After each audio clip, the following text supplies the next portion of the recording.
Hello friends and welcome into NFL Daily. I am your host Tom Downey. NFL draft season, spelled SZN by the way, never actually ends, so let's break down my 2020 NFL mock draft. Now before we get into it here, a couple of things I want to remind everybody on, and one ask as well. If you want more NFL draft coverage, like this video, show the bosses and the fat cats here at Chat Sports that, hey, we should do more draft coverage. I want to, but I want to only do it if you guys want to. So make sure you like that video.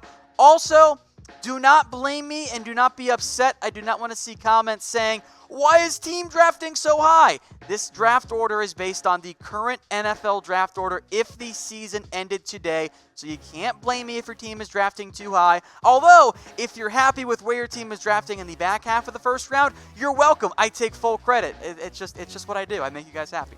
All right, number 23 now, the Dallas Cowboys, Bryce Hall, the cornerback out of Virginia. Byron Jones, Anthony Brown, they're both free agents. Hall was incredible in 2018, but I've heard the buzz that maybe the NFL isn't as high on Hall as I am, and I think at least some are out there. 2 interceptions, 21 pass breakups last year. He's now down to just 4 pass breakups this year. Fits the mold for a Chris Richard defense. I think the cornerback ordering is one we're going to go back and forth on all the way up until draft week. Hey Cowboys fans, thanks for watching the Cowboys Report. If you haven't already, click right here to subscribe to our channel for all the best Cowboys coverage on the internet. That's news, rumors, highlights, mailbags, film studies, and a whole lot more. And I'm making your lives a little bit easier as well with the next Cowboys Report video right here.